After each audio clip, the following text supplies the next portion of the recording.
fresh of a resounding victory to gerrymander congressional maps to help the Democrats, Governor Gavin Newsom of California chose to celebrate it in an unlikely place: Texas.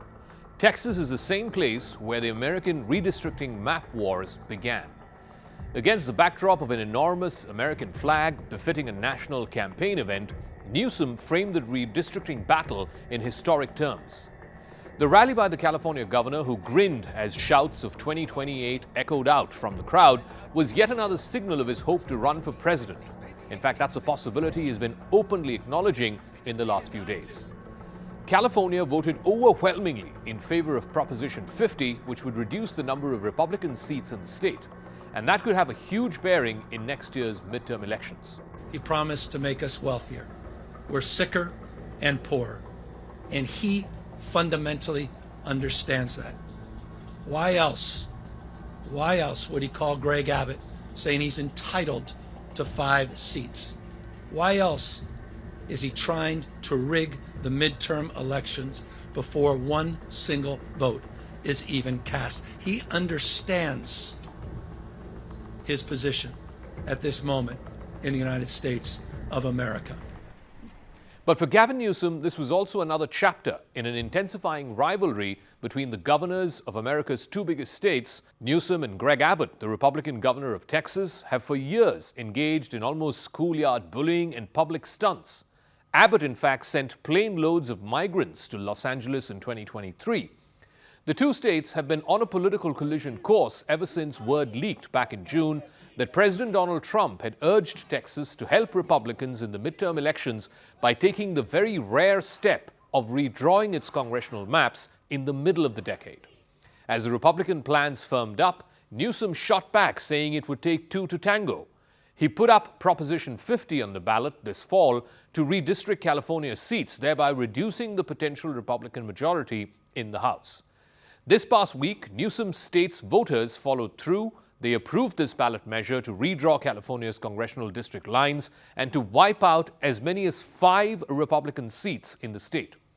Proposition 50 passed with a 2/3 majority.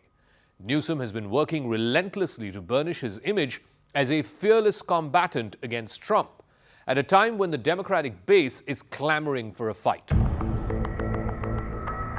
Since Donald Trump's return to the White House 9 months ago, his relationship with California's governor, Newsom, has evolved from wary pragmatism to open political warfare.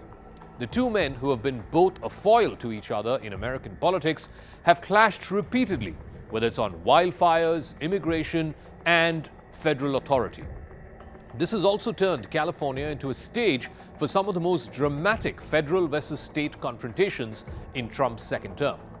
The renewed rivalry between Trump and Newsom reignited almost immediately after Trump's inauguration in January 2025.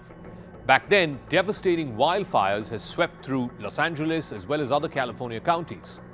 Newsom appealed for federal disaster aid. He urged unity amid the looming crisis. But within days, Trump accused California of mismanaging its forests and threatened to withhold federal assistance unless the state's water policies are relaxed. Well, it's very sad because I've been trying to get Gavin Newsom to allow water to come. You'd have tremendous water up there. They send it out to the Pacific because they're trying to protect a tiny little fish, which is in other areas, by the way, called the smelt. And for the sake of the smelt, they have no water. They had no water in the fire hydrants today in Los Angeles. It was a terrible thing.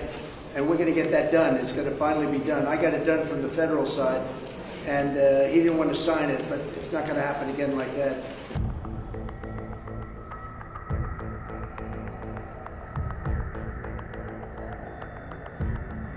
By June, the feud between Trump and Newsom had escalated sharply as Trump launched mass immigration raids across Southern California, deploying over 2,000 National Guard troops and several hundred Marines to Los Angeles.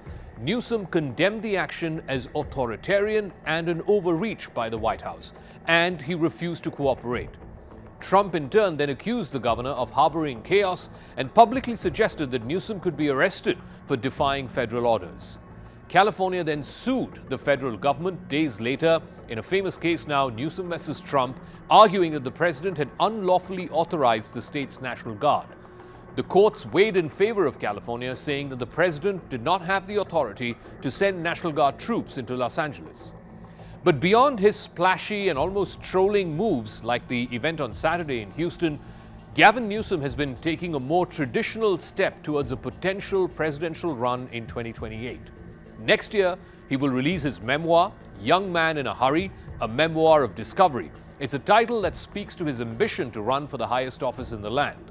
And to gin up sales of his book, his campaign has sent out fundraising emails the very next day after the California ballot measure passed.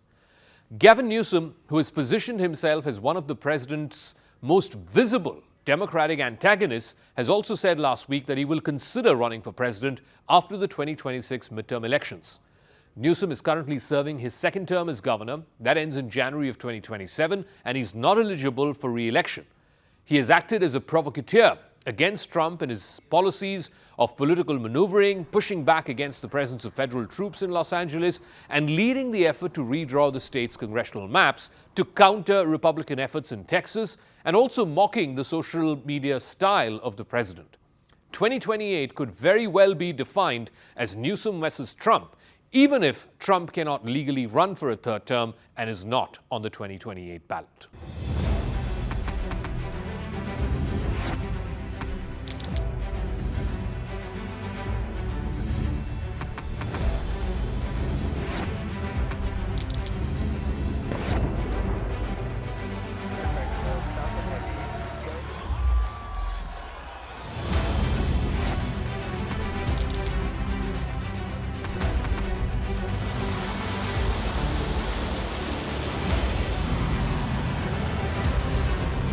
Fighting so long and so hard that they don't know what the they're doing.